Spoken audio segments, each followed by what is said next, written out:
Give me a couple. Say a couple things in there. Yeah. Hi. How's it going? I feel like we Hello. need to turn the volume up a little bit. Let's do that. Am I too far away? I don't think you're too far away, but I'm definitely going to turn. We're looking for. Remember, looking for that little green thing. Talk again. Yeah. Okay. Yeah. Hi. Okay. Great. Check. A lot better. Okay. Cool. So, for anybody that's jumping in on Facebook Live, this is my interview part 2 with Ted Brent on his journey with miscarriage. Last time, Ted gave us a little bit of product placement here, Gatorade. If you want to sponsor. Not a sponsor. Not a sponsor. And then this stuff right here, the AHA, it's actually pretty good. What are you drinking? Well, I reuse my Starbucks glasses until they get kind of That is dingy. so gross. Why is that gross? I made the tea myself. Well, number one, it's not a glass. This is cup. It's a plastic cup. Yeah. like, I love the earth for like a week. I reuse it for like a week, and then I'll go buy Starbucks and get a new one and replenish. why don't you just buy like a mug, like a metal mug? Because I lose those things. But you don't lose these? It doesn't matter if I lose this. Oh, okay. If I lose this, who cares? Yeah. But if I lose, it's like sunglasses. I never buy expensive sunglasses because I will lose them or leave them somewhere and be mad if they're expensive. But if they're $10, then who cares? That is so fun. Like, my wife says that too. She's the same way with sunglasses. I buy one nice pair of sunglasses because, like, my eyes, you got glasses too. My eyesight's horrible. So I get one great pair of sunglasses. With usually, prescription. Not with prescription. No. This is a funny thing. It comes up every now and then. But I have kind of like bug eyes. Okay. Like, normal people have like this little cliff on their eyebrow here. Do I have a clip? Well, yeah, I would say like take your finger and then put it like this. Yeah. And then does it touch your eyeball too? No. Well, look at me. It totally does. I can't even open my eye. And I'm not like twisting it. I'm putting it straight up and down, and it keeps my eye closed. So everybody has this like cliff that offers, number one, offers shade. When, like, all you got to do is like sun's coming down, you go like this, and then your eyes are out of it. I have to go like literally, like there needs to be no, I'd have to go past here to not get sun in my eyes. So you're just less Neanderthal than the rest of us. So you're saying you're more... I'm more developed. Yeah, Yes, I'm more evolved. That's right. There Yeah, you go. I guess that's what that is. That's why I get nice sunglasses because if I don't, I have to get like good ones that really cover my eyes, almost like goggles. You know, so I get like the cool sunglasses. People, those are cool. And that's not why I got them. It's literally it's all utility. But like, 2 birds with one stone. Cheapos don't do it for me. Okay. They're always off my face, or they always like warp, and then yeah. the sun comes in from behind the sunglasses, which it's like you might as well be on the outside of a tinted car. You can't see in. That's what it feels like if I don't have the right pair of sunglasses. So I'm super needy. So I get nice sunglasses, but I never lose them though. Okay, so see, I'm the opposite. I get junkers because I always lose them. I could probably count on 2 hands the things in my life I've lost. Like, I don't lose stuff. Like, it's I don't just misplace stuff. No, like, I know it sounds weird, but if there was like there's like Domino in the Deadpool movies where her superpower is she's just lucky. I'm not lucky. I'm not saying that, but like there's a superpower. It's knowing when the microwave is gonna go off. Wouldn't you be more like not lose stuff. Magneto of the X-Men, that all your stuff is kind of just stays attracted to you and So stays around it you? doesn't stay attracted to me. It's just like this. But biggest arguments I think my wife have gotten in is her moving my things. Because you know where they are. Because I know where it is. I was that kid. It's like your room's so messy. It's like, but I know exactly where everything is. So don't touch my ish. Because then you'll confuse me. Anyways, that was great. A good start. It was an important conversation. It was an important conversation. It needed to happen. So we're going to pick up a little bit from where we left off. Ted told us a story. Really interesting story, actually. For any of you that haven't had a chance to listen to part 1, go back and listen to part 1. Because one of the cool things that's been unique about this conversation I found is Ted talked about something like miscarriage in the process of adoption, of going like, and that miscarriage of adoption. I don't know how to explain it, but essentially it was you set up to adopt, and then it got cut out from under you. I just called it adoption miscarriage. Adoption miscarriage. Yeah, I thought that was really interesting, and I appreciated the tact with which you approach that, like knowing that these are different things, but also going like, hey, there are people that understand this loss, and having you being someone who's gone through both of them, you were like, hey, there are similar strains of feelings that go through these two things. I just thought that was really interesting, especially for anybody that might be interested in adoption. So yeah, because we've known people, right, that actually got further along. You talk about like a couple that might have crib death, for instance, right? Right, or SIDS, things like that. Yeah, things like that. And we've known people that actually have the baby placed, and there can be a window sometimes. And I think it's not a long window. It's like 2 months. But there is a window where the birth mom can legally change her mind. And so we've had people that have had the baby placed, And then within that short window, the mother decided to try to raise the baby for her own. So you talk about the grieving process of like SIDS, but this is like that, but that baby is now still alive with somebody else. Yeah, which comes with its own twists and turns, I'm sure. Thanks for sharing that. Yeah, absolutely. And foster parents deal with that too all the time. I mean, they have to go into it knowing that the bonds they form may be lost, right? When you foster. And so we've known people like that in our church that fostered children for a year, even 2 years, and then the family was in a place where they could take those children back, and then they lose those children, kinda. Yeah, well, Chris and I are foster parents, and so we had a foster child 2 years ago for a year. We had her from 13 to 14, and we had no intention of adopting her because the whole point was just a unification with the family, and she had enough family that was the best thing. And we weren't doing it to adopt. We were doing it because we wanted to help by fostering. Yeah. But yeah, we talked to a lot of foster parents, went to a lot of trainings, and that's one of the big things they talk about. And there's a lot of families that are deal with infertility and can't have kids, and so the adoption process is the only thing they can go through. They're not experiencing a natural miscarriage, or maybe they have, but maybe they didn't experience anything at all, never getting pregnant. That's the closest thing to miscarriage that they're going to understand. But they're probably going to, I would imagine, they're going to feel it pretty strongly, and probably pretty close to what somebody in their first miscarriage might have felt who hasn't experienced adoption. Those emotions are going to be just as high, and I think just as impactful. So that's why I really love that you brought that up, because this isn't just about one thing. It's kind of multifaceted. But speaking of that, I want to kick you off with a question. Yeah. And we'll just pick up from where we were before. But my question for you is, where did you and your wife click on the most on this? And it could be even related to what we've been talking about, because you guys went through both. But where did you click the most on this? And where did you, or do you think your wife felt most isolated, mainly between your guys' relationship? It's funny you should ask that question, because even just since our last conversation, it's one of those things that as the man, I think you wonder, how much should I bring this up? I mean, maybe I'm feeling sad. Maybe I'm dwelling on it today. But I don't think as men we really like to pull the scab off of a wound, right? Especially if it's not ours. Right. Yeah. Right. And so I think that's a hard line to walk, is even if I'm feeling sorrowful, I don't necessarily want to bring that sorrow to the surface again for my wife. And so we struggle with that line too. And so clarifying question before you do you feel like you guys went through that sorrow period at different periods of time? I think, and this is why I bring this up, because after our last conversations, I was thinking about it, and I shared with you it happened like 8-9 years ago, something like that. I was like, Jolie and I didn't really talk too much before you and I sat down. Mm-hmm. And I had I don't know if you have a brain like mine, but with dates and years and things, I can get a little mushy. Yeah. And so I left, and I was like, oh gosh, I hope I was my information was accurate. Every guy feels and that then way I was like, the why didn't Jolie and I talk more in detail before I came and talked to you, just so I had my facts straight? Yeah. Luckily, after I got back, we talked through it, and it's like I was right. Yeah, I mean, my numbers were good. Well, wait till it gets posted and she gets to go listen to it. Right? If it makes you feel better, every single guy I've interviewed has gone back, and once it's posted, been like, well, my wife corrected me on a couple of okay. It's just it's just part of it. And it's probably because they lived it more firsthand. Yeah.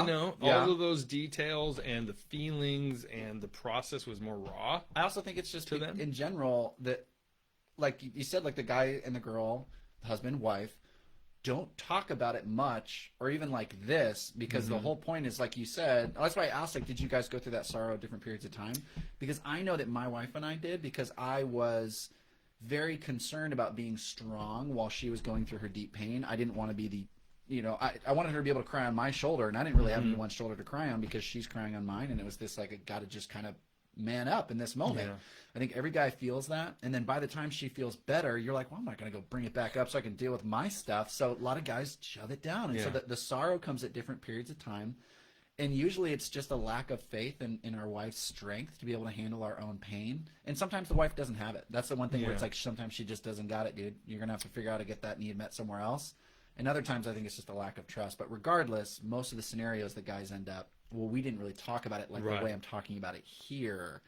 So that's why I was like, just to like, every guy has said that. For her, I wasn't there when she actually went through the process. Through it, It's like I was at work and her mom was there, so her mom got to support her through that, and so she, up to that point, she knew it was coming. The whole, that event was going to happen. Yeah. So she had to mentally work through that beforehand, and then go through it, and then she was home for quite a while until I got home, and that's because you guys decided not to do the DNC and just wait and pass. Well, they would if it didn't with it by a certain time. Okay, so it was more of here's the time frame. Yes. Okay. It was like it could by this time. So it's either coming naturally or I'm going to go in and then we'll. Yeah. So we have this date. What was that like for you watching her wait for that? I think that was just like a period of that was the period of mourning in a way. It's like it's like you're just waiting. You're like, this is going to happen, and then once it does, we can move on. Yeah. Right.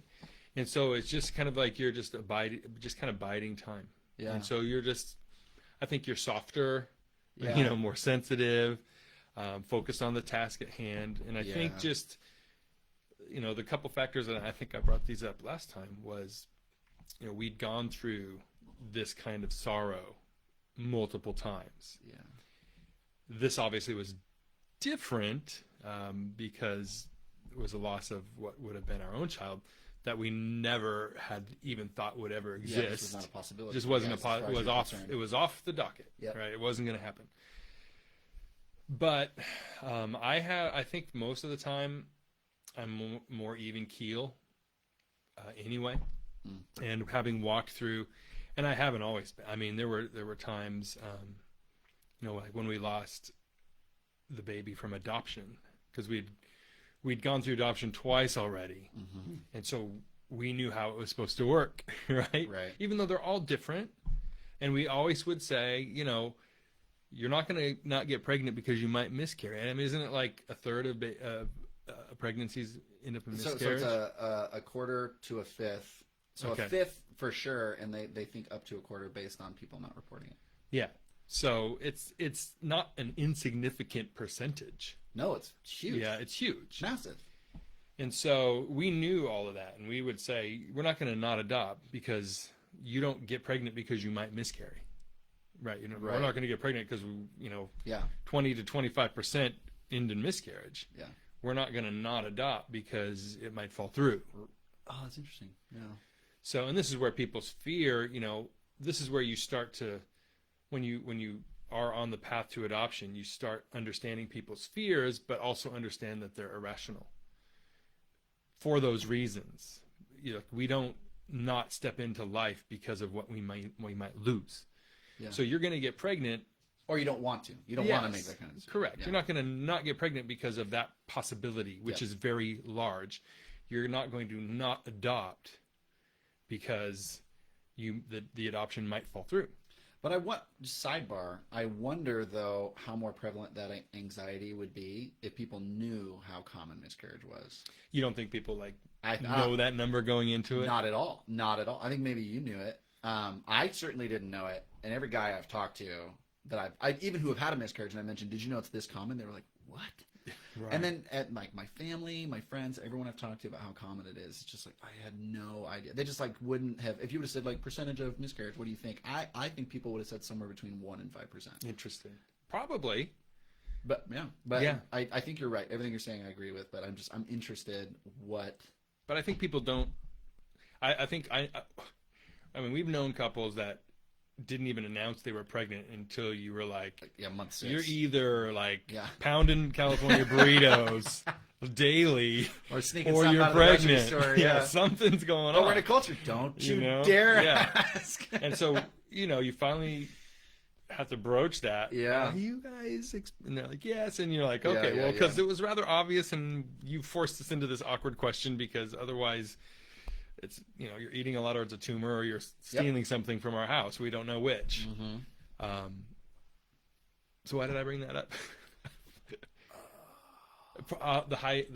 So some couples, right? I think they are gun shy about announcing, and so people don't even know they're pregnant and they've miscarried, and Right. they just kind of carry on and put on the happy face. And I think that's Yeah, that makes sense. especially, I think maybe if you've gone through miscarriage once and you let the cat out of the bag early. We're pregnant, and it's like been 2 weeks, right? You just got the stick back, and super excited. Yeah. And I don't know the percentages of like first trimester versus second trimester. Yeah, first trimester. Most miscarriages happen between somewhere between like 6 and 10 weeks. Yeah, is usually like where it'll take place. That at least that's in the literature I'm reading. That's the case. Yeah, that was a little bit of what our story was like. So we announced at 12 weeks because our 12-week appointment was a little bit late. mm-hmm. But we just did not. We felt we had no reason to wait. We didn't really understand why people waited. I think now, I don't think I would be one of those 3-month to 6-month waiters. Right. You know. But once it becomes obvious, you should have said something before that. I think, my personal opinion. Yeah, exactly. And so in our future pregnancies, I think it's like within the first trimester. I think it's probably where we'll still land. Mm-hmm. But anyways, like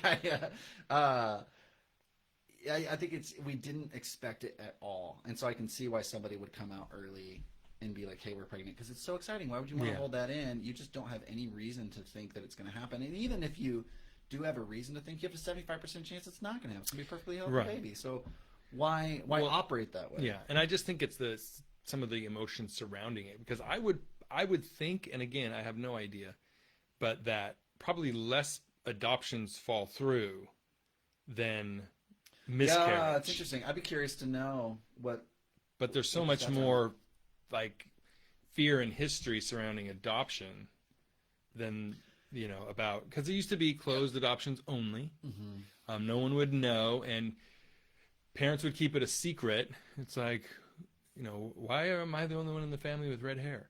They would keep these things secret and pretend that they had adopted their child. And then 16, 17, 20 years old, these kids find out they were adopted, and it destroys, like blows up their world. Everything they thought was reality is not reality, and they go off the rails, some of them. Yeah. And that's all changed as of like today. I mean, most adoptions now are open adoptions. Mm-hmm. To the extent, it's interesting, there is a middle of the road. The birth mother will have a certain openness to the family, and then the adoptive family has a certain openness, and so they have to kind of meet there in the middle. So like my oldest son's biological father said once he's 21, if he wants to meet me, he can reach out. That's kind of was his thing. But his adoptive mother would come to his like church plays and his birthday, and we'd see him around Christmas. So there was much more relationship there. So it just depends. But either way, I think there's more fear around adoption, and why people are more worried about the baby could be taken from you or whatever than we are about miscarriage, when statistically speaking, that's probably more common. Yeah.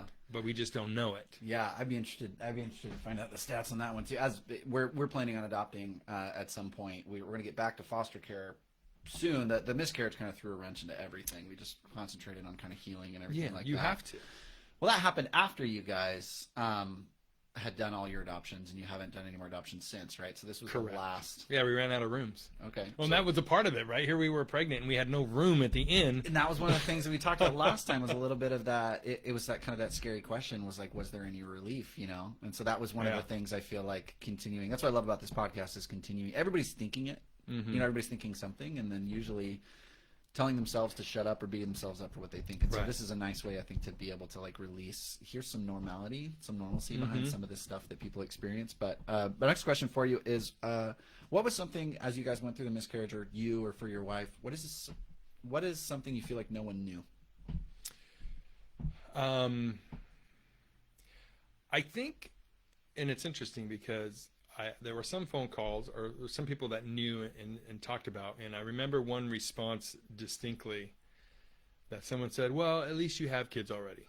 Oh, you know, God. and you know that's insensitive. Just hearing it, right? That's a hard one, yeah. But I think people don't really wouldn't necessarily know when I think they can understand the sadness of the first time before people have children, that if you're pregnant and you miscarry, that was your eggs in one basket kind of situation, where you don't have children yet, and this was your first pregnancy, and you lost it, but that still, it doesn't hurt less just because you have other children. Because you've had those children and you've seen them grow, and you have expectations of what's gonna happen at these different ages. And if you introduce mommy's tummy to the baby, to the other kids, and you start having a conversation in a family life surrounding this coming birth. I mean, you can't, when you have family already, you can't not have that conversation with the kids you already have, and not talk about the baby on the way, because their world's going to get rocked, right? It's just like an insensitive way of not acknowledging the waves that are going to hit everything else in your life. Right. I think that usually comes from people who just haven't experienced miscarriage or haven't thought of it. And then one of the other podcasts I did with Billy Jack, he's interested in sociology and response and stuff. One of his big things was talking about the dumb things people say. Yeah.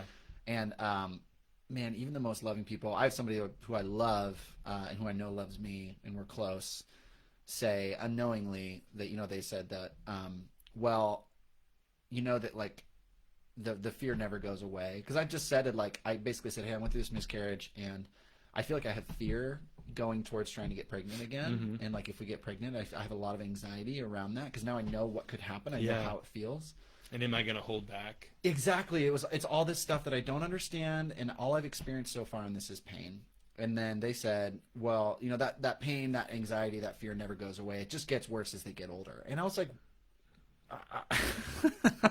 this is someone who I know for a fact has not lost a child. Right. And so part of me was kind of going, I don't think you're fully grasping the loss I've experienced, because I know what you're experiencing in regards to fear and anxiety is just that.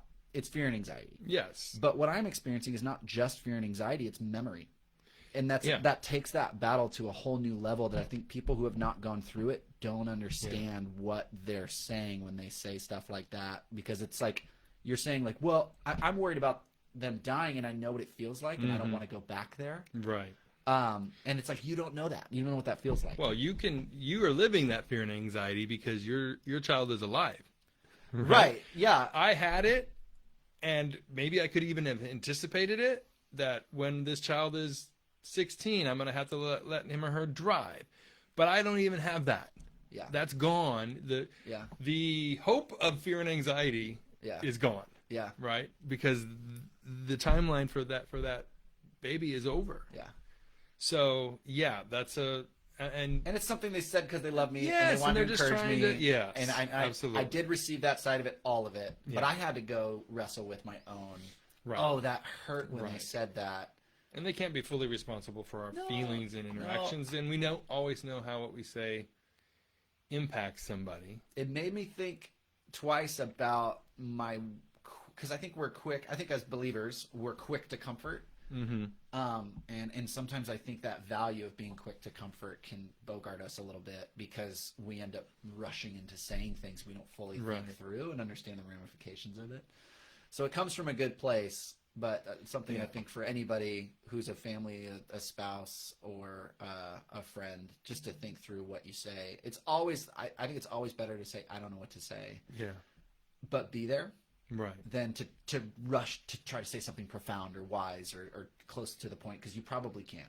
Yeah. There's probably and nothing I think you can say. As believers, that's the other thing you wonder. I mean, I'm like, okay, so when I get to heaven, is there going to be this person there that is my child that I lost, right?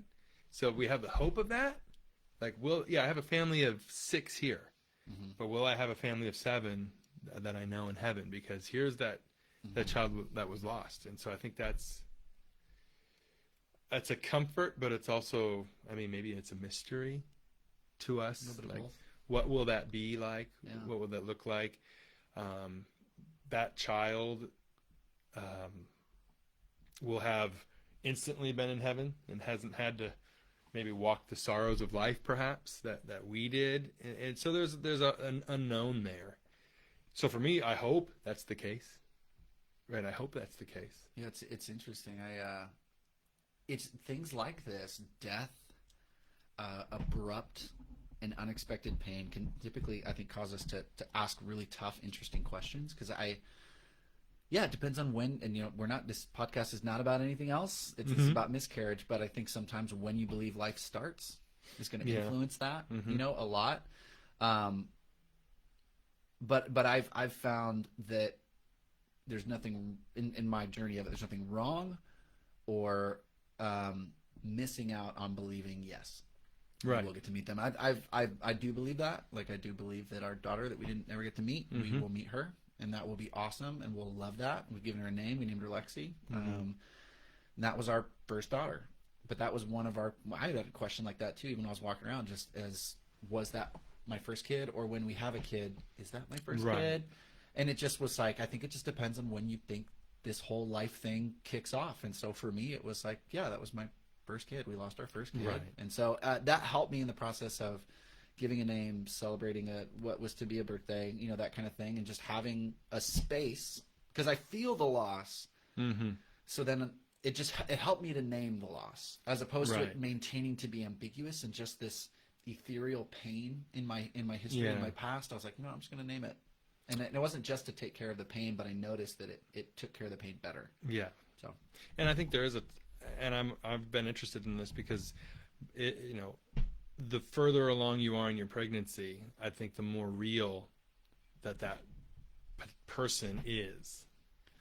Yeah, because they start having all those other elements, right? Yeah. Like you get the heartbeat, and then you start seeing little fingers, and then they start moving around and kicking, and then hitting your belly, and you're like, well, that wasn't me. Yeah. Right. Yeah. So, and you see, I mean, we have people in our lives that we've known that further along they are, we know that's a more difficult transition, perhaps, because as you get closer to giving birth, the more real it becomes. Yeah.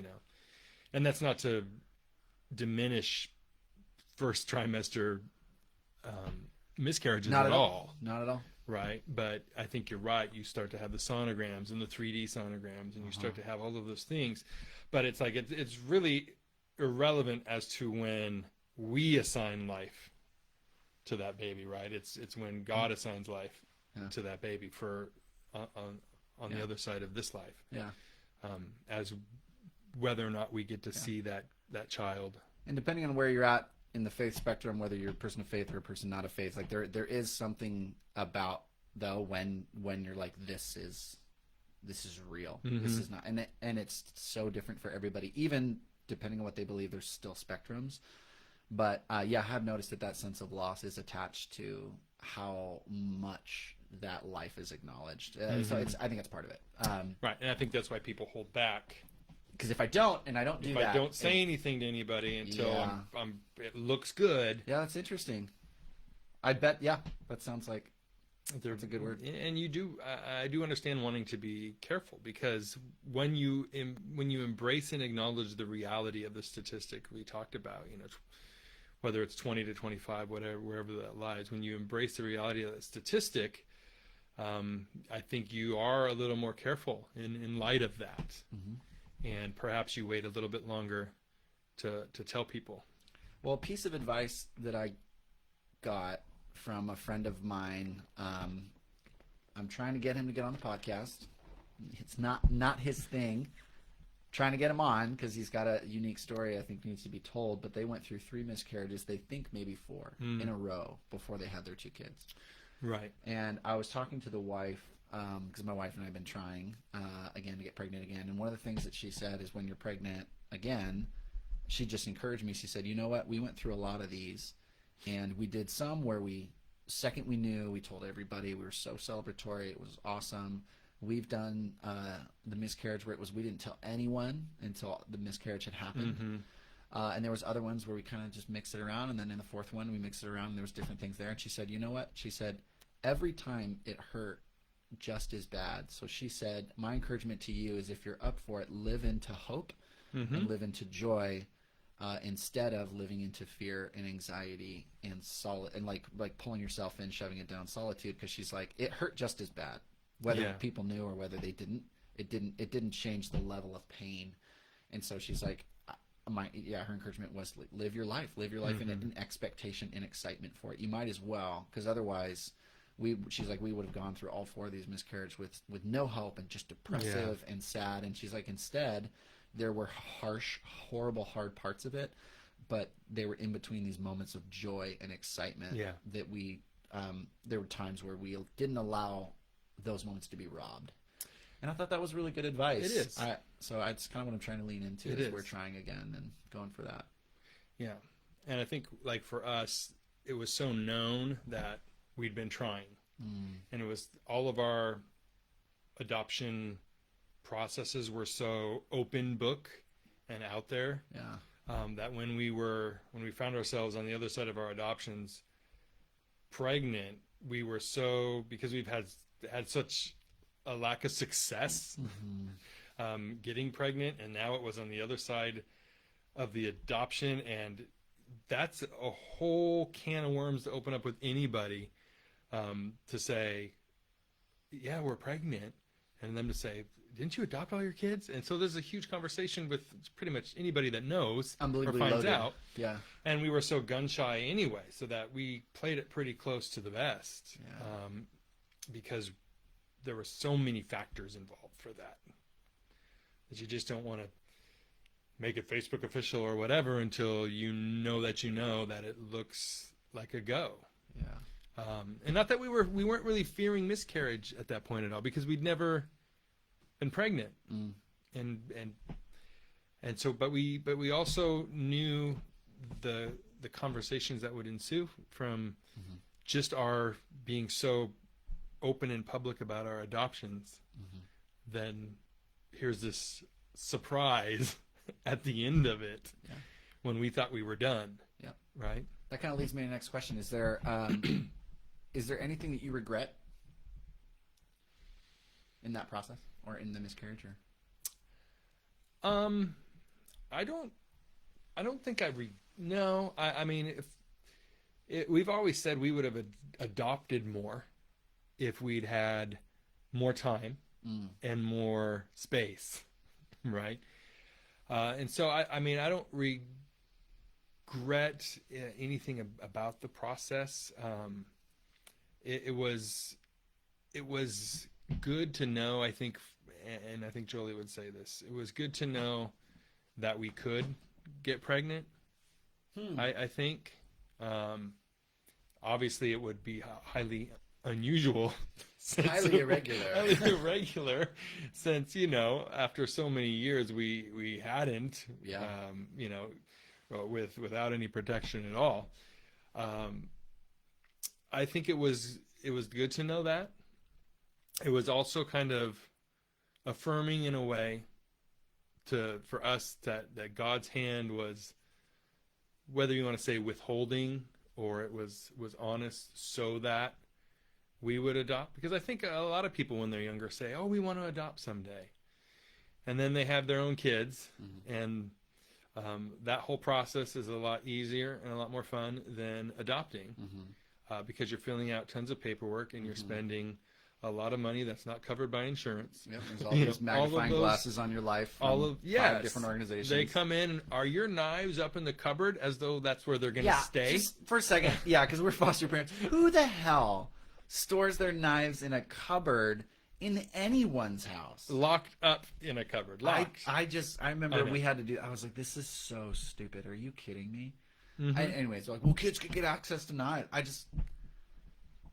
Yep, okay. Yep, all right, fine. We'll put it in the cupboard. It just felt like... So you're like, oh, they're coming over to talk to us. Okay, put the knives up. Yeah. There's so many... They're gone? Okay. So many things, like, it's all shush on, like, the social workers. But like, a lot of times we had to put things away when they came and checked, because it was such a dumb rule. Oh, I know. Well, our foster daughter, it's like, well, what if she wanted to cut some chicken? Or just, like, it was like... should have come ask me, not just like, sweetheart, like, we're going to talk about some safe ways around knives. Yes. I'm going to put them down.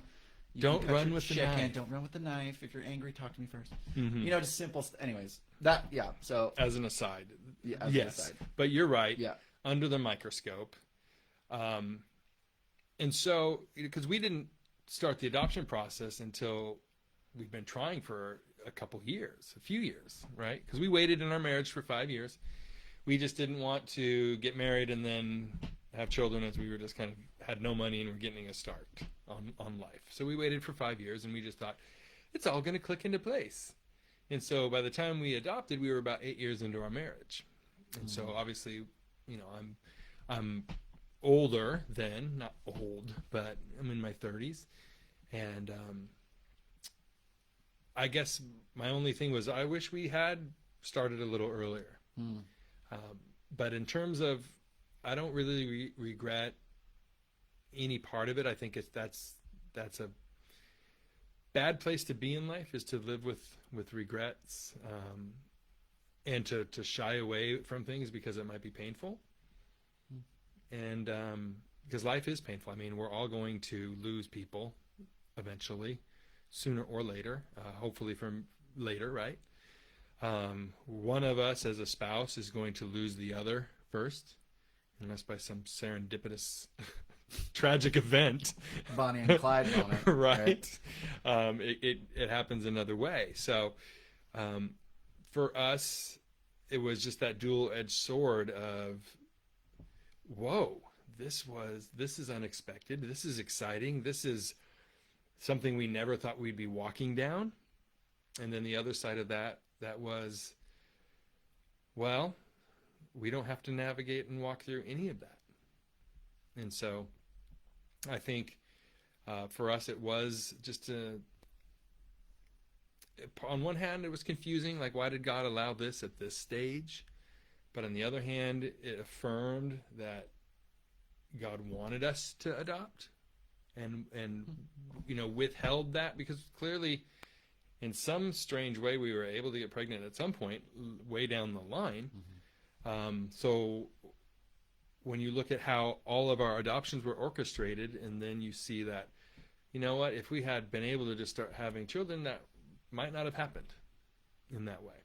Because even people that say, I think they say, I want to adopt, and they sincerely mean that, then all of a sudden you have one kid and then maybe another kid, and all of a sudden the finances get tight because it's hard, and the whole thought of that whole process is tough. And that's not all to say that people don't do that. I mean, you see that all the time. People have their own children and then they adopt as well, and that's awesome and wonderful.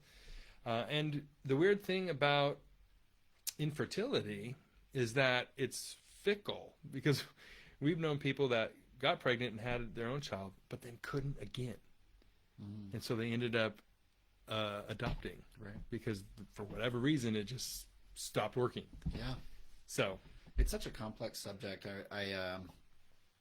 My wife and I want to adopt. We originally had wanted to adopt before we tried our own, and that shifted and changed as foster parents, mainly timing, things like that. You know, it's just like, well, get the plumbing going, you know, that kind of thing. And then there's plenty of time to adopt. You can adopt later, much later in your life, you know, and where you can't have kids, you can adopt. And so it's so interesting. Yeah, there's a lot there. And not a podcast on adoption, but it's really interesting. Not yet. I probably will. When I do that, I probably will become one. Who knows what the future will hold. Yeah, right. But it's interesting, some of the similarity between families that are established by non-conventional means, and then also families that are missed out on. Like there's a common thread there. Question for you: what, if anything, did you need that you wouldn't or couldn't get as you were kind of coping? Anything that you needed that you wouldn't or couldn't get, specifically as a husband, as a man, as a father? I think it was. I mean, I didn't feel like I had any emotional needs that weren't getting met. Yeah. I think it was more just questions. What do you mean? Like, it was I brought it up a little bit before, but it was the whole why now? Got it. Yeah. Why not earlier, but now, and why at all? You know, if God knew that we were going to get pregnant, and we'd already adopted all of our children, and the baby was going to be lost anyway. Why have us go through that? So in the distance helps us to see those answers. But in the moment, when you were just wrapping your mind around how is this even going to work, and how are we going to walk through this and cope and afford it, and all of those questions from where we were in life. A lot of those questions when you're young or it's your first child, you don't have those kinds of questions. You might be like, are we going to be able to make ends meet? But you're really not that worried about it, probably. You're younger, because you're younger, and you can bounce back. Yeah. And so for us, I think it was we would have loved those answers that just weren't available. Right? Why did we have to walk through this? Yeah, you wanted more clarity than some clarity. Attained, yeah. And we have more clarity now, and I think that Jolie and I have been able to have compassion and comfort and speak into people's lives. This was just another facet of that for us as a couple that came out of it. And then we've talked to people about adoption and navigating that, and this and is it's just fun another... that you can talk about adoption not as a salve to experience miscarriage, but just you're able to touch on miscarriage and talk about adoption with, I think, a lot of integrity, because you're not going, so we adopted. You're saying we adopted and experienced these joys. Yes. And I understand your hurt in the miscarriage. Can I talk to you about adoption? And then, so you just went up and had to say, actually, no, we adopted 4 before we ever did this. And so I want to speak to you on its own merits. I think that's, because I think sometimes, too, it's like depending on how you think and feel that God works in the universe and whatever. Some people see it like it's the force. Other people see it as this, sideline friend. There's a lot of different theological ways to approach it. But I would say no matter, because I think whether you're like where you're at on the free will thing, or anyways, this is not a podcast about that either. But no matter where you're at, I found this to be a fruitful reshaping of the question. Is instead of like, hey God, why did this happen? But hey God, what would you have me do? Right. Now that this has happened, it's kind of like, it's because ultimately, you're not going to get the answer, right, as to why it happened. Yes. But you can find purpose. The therapist, the woman that's been doing the marriage therapy for my wife and I for like almost 10 years now, she said that there's the stages of grief, and she thinks the last one is meaning.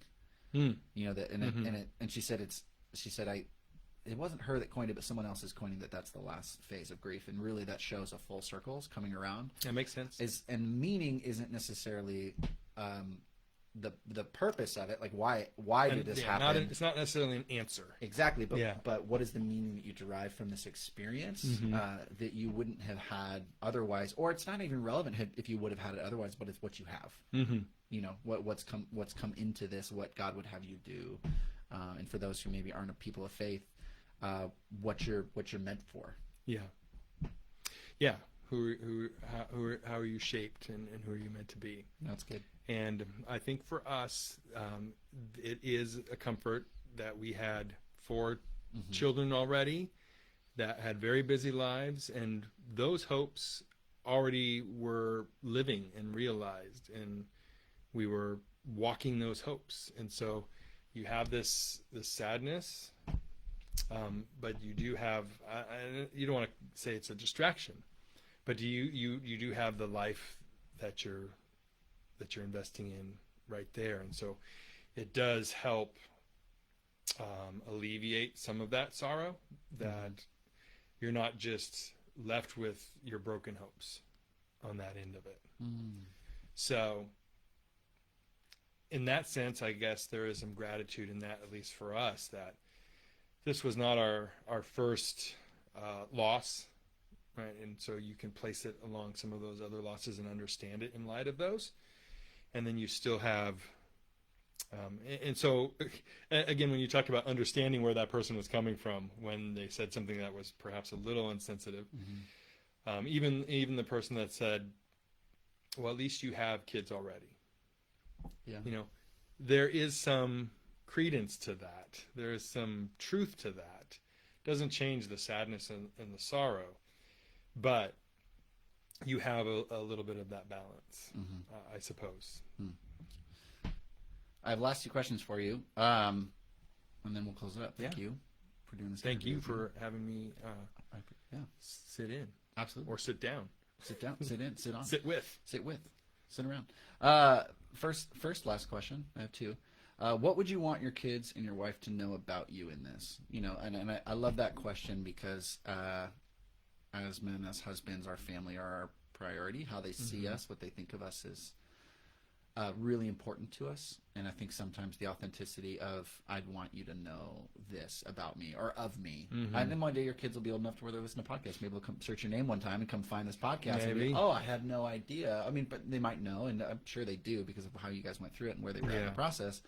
But they may never know what you thought and maybe too afraid to ask. So I think for this is kind of a proverbial, if they were to ask you about you, and you only had one thing to say, I'm not saying you have 5 words or anything like that. You can say what you want, but what would you want them to know of you or from you in this? Yeah. I think maybe probably for my wife, right, that it was sorrowful for me, and like we talked about the balloon with the air going out, it was a letdown for me, but that I think I appreciated and understood her proximity to it more than mine, to the point where her grief and her walking through it, I think, was more important to me than my own. For her. And I would say because my other 4 children are adopted, that I never had like more hope or excitement for that potential life than I did for theirs. For me, in my heart of hearts, there was really no difference in terms of the anticipation or the excitement. I was not like, oh, we're going to have a biological child. I mean, it was never that any more than it was when we were adopting and we're going to adopt this baby. Right. And there were not different levels or places in my heart for them, you know. And the loss, for me, the loss of our biological child wasn't more profound than when we lost the baby we were going to adopt, I suppose. There was sadness for both.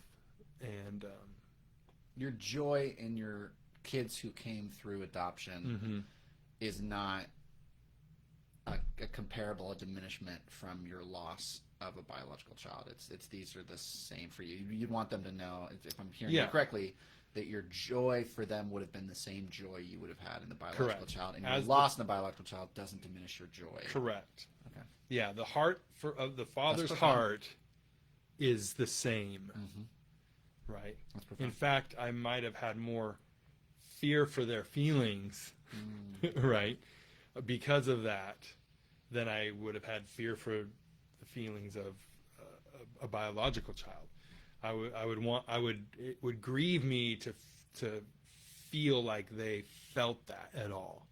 Right? It would be that's a hard, because they can't see your heart even if you say that.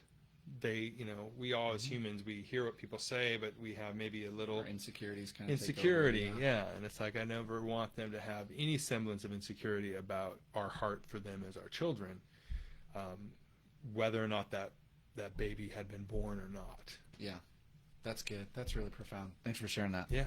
Last question is, given the opportunity, what would you tell yourself then, given what you know now?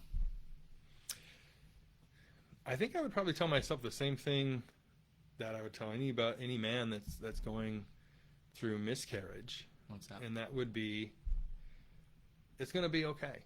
That there's going to be all kinds of pain in life, and that's part of who we are as people, and that we have to be willing to embrace and walk through and not shy away from the pain, but that it's going to be okay, because there's many paths to contentment. There's many paths to fatherhood.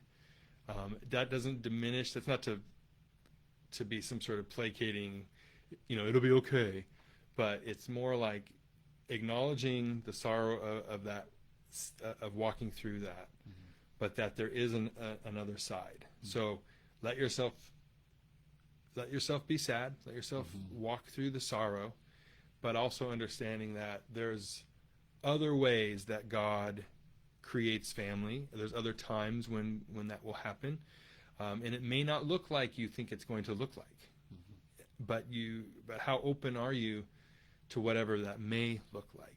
Because people are sometimes closed to other possibilities, and really what I feel we do is we limit ourselves. And so to be fearful of the next pregnancy is, like we talked about a little bit, you're limiting your potential for joy. Being quiet about it and holding off, I think, is different than being fearful. I think that's different, because what you might just be doing is sparing yourself all of the conversations that you had to have if you made a big deal initially. Yeah, everyone you told you were pregnant has to then find out that you miscarried. And so to be a little cautious is wise, but to be fearful, run by fear, motivated by fear, is very limiting to who we are supposed to be as people. Yeah, that's really good. I heard this somewhere, but it was you only resent the losses you don't mourn. And so it just was really good mourning is I think what guys lack more often than not when I'm seeing in the miscarriage thing is they just never really mourned it. And then a lot of them will say, well, I just don't need to. And I'm like, I just think it's very few that will get through that without a gut check. Right. There are some guys that are that strong that just and strong's the wrong word, because I feel like it's also strong to mourn, and sometimes even stronger to engage the pain, knowing that it can be stronger than you. I think there's a strength and humility to that. But some guys I think are just a little more whatever, that they don't have to go there, but very few guys. But I think the question to that would be, right, how are your other relationships? I mean, are you cut off from most people emotionally? I think some guys just, they are, but that's their baseline.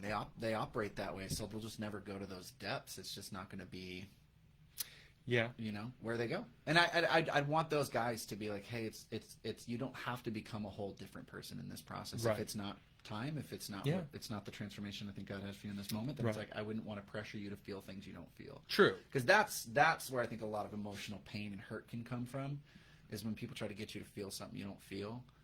That can be really damaging. But if you're not ready, I suppose. But what about if you become pregnant again? Yeah. Are you compounding that? Are you now I agree. holding back because inside there somewhere there's some unresolved grief? I think some guys may need to hear that. So, I agree. It's a good challenge. All right. Thank you for coming on. Thank you for sharing your unique story. Hey, if you ever do an adoption podcast, you know my number. Oh, I'm sure I will. For those of you who don't know, Ted's my neighbor. Just up the street. So, hey, thanks for coming on. I drove here today. I was a little lazy. It's a little hot out. I know the last one you walked over to my house last time, right? It's really hot out. Yeah, it's not a little hot. I mean, 95. That's hot. That's hot for San Diego. It's toasty. That's hot for San Diego. Well, all right. Thanks for coming on. Hey, tomorrow I'm going to have on Mike Atkinson, for those that you are watching on Facebook. I know Mike Atkinson. You know Mike Atkinson? Everybody knows Mike Atkinson. Yeah. He's the Plumeria King. He is the Plumeria King. So 10 a.m. tomorrow on Facebook, he's going to be coming and sharing his story about miscarriage. So if you want to tune in on Facebook, you can check in on it then. If you want to check out any of our other podcasts, I'm sharing these through the Anchor app, which is pretty neat for any of you trying to do podcasts. You want to know more about that, feel free to ask. But you can get it on anywhere you get your podcasts. You'll find this Men on Miscarriage, and you can get my last 3 interviews as well. Every story is so uniquely different. It's been so fun.